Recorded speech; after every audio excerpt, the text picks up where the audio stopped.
The lady said to me, what do you want? And I said, has he got any scallops? Because I know this time of year is good for the scallops from Canada. And you delivered. You didn't overcomplicate it. You didn't try and show off. You just gave me a beautifully fresh, huge scallop that was cooked perfectly. That's not so easy as it sounds, is it? Actually, it is. It is, because that's the only thing you can do with scallops. I mean, the scallops, a good product, do less, and you do more. So why do so many chefs get it wrong then? I have no idea why they get it wrong, but they may have not paid attention in school, huh? How about that? Now, you've come here from Patina in LA, which is one of the greatest restaurants in the world, and you've created a name of consistency, quality, local produce, seasonal produce, and these are really the recipe to making a great restaurant. It's not that complicated, is it? Actually, it's very simple. You hit the nail on the head. It's simplicity.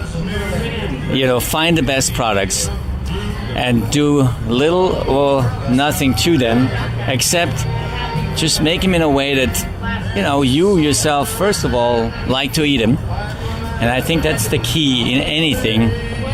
We as chefs, we as professionals, we have to have the integrity to actually produce products for the customer that we like. That's always been my motto, and I think that that's certainly a recipe for success. And then, of course, from time to time, you can wander off a little bit, get a little adventurous, do the big thing, but always with a solid foundation. If you do those things, you should be fine. And answer me this question. Why is it that the French and the Italians are the best cooks in the world? How about history? How about having an incredible amount of history in this kind of area? I mean, think about it. Italy, first we taught the French how to cook. Is that right? They may disagree, but I agree. And then we taught the rest of the world how to cook. But I tell you what you have got, and you've got local ingredients, and you've got these things called vegetables growing in the garden, which is always good.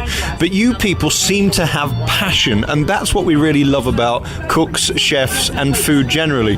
The desire to want to make it taste great, and you have got that as an innate ability. We have that, and it goes back to our way of living, to our families, who are the best cooks in Italy? Moms. Housewives. Sometimes you get a better meal just in somebody's backyard than in a 3-star Michelin place. And why is that? Because there's tradition. There is a long-standing way of passing recipes down generation to generations. And of course, we do have the backyard, we do have the garden, we do have the seasonality, and we cook what's there. And how can you go wrong? I always have to smile when people say that you have to be rich to cook good food. I think this is nonsense, because actually vegetables are not very expensive. All right, there's all these fancy organic stuff, but actually just a good root vegetable will cook a great meal. Something like belly pork is always one of my favourite dishes, because if it's cooked slowly and well, it will be as delicious as any gourmet meal. It is. Oh, man.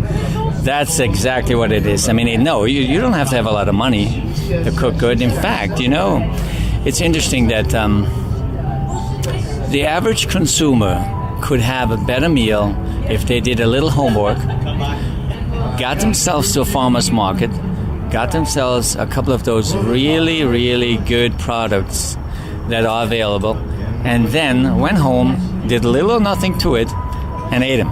So it's really not the expensive ingredients that makes the meal.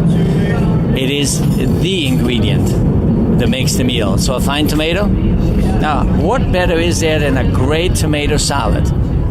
Or you go to the market, just like I did this Saturday.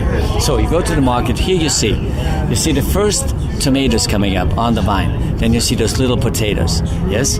Then you see a little bit of the string beans on the other side over there. Then you find some beautiful strawberries. You go home, what do? You cook those potatoes up a little bit. They're still warm, steaming. Yeah, you cook up the string beans nice and tender.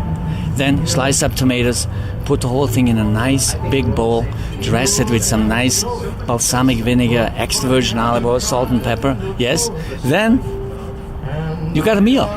And none of that's expensive, and none of that is complicated. Does it still surprise you how much contempt people have for their bodies, the rubbish that they put in day out without thinking? It's unbelievable. You know, it's it's amazing and surprising, because if they only knew what they're doing to their bodies. Think about it. I mean, all those sugars and fats and artificial flavorings and all these chemicals that they're putting into their bodies. I mean, it's amazing. Now, I know, we live in a society where taste is actually sort of denominated by fat. Lots of sugar and fat, and that's what makes it tasty. But there's other ways. There's alternative ways. I mean, we can get other things without that. Absolutely, and I've never met a fat chef in a long time, because you guys work too hard, don't you? You do about 22-hour days and sleep for about half an hour and then travel in between. That is correct. So, the secret to not being overweight is actually not eating. Or not having time to eat. And that's our case. And I have to confess, many times I go without eating because I can't. By the time I have time, I'm not hungry. By the time I'm hungry, I have no time. I mean, I had maybe something for lunch, a small little thing, but then from 5:30 to 11 o'clock, I've got no time. So when am I going to eat? Later? I don't want to be here for more, so I want to go home. And you're a fine dining chef, let's be honest. You're doing fancy things all day with food. It's great produce, cooked well, but it is fancy. I asked you earlier, what do you enjoy eating at home? And it's interesting what you said.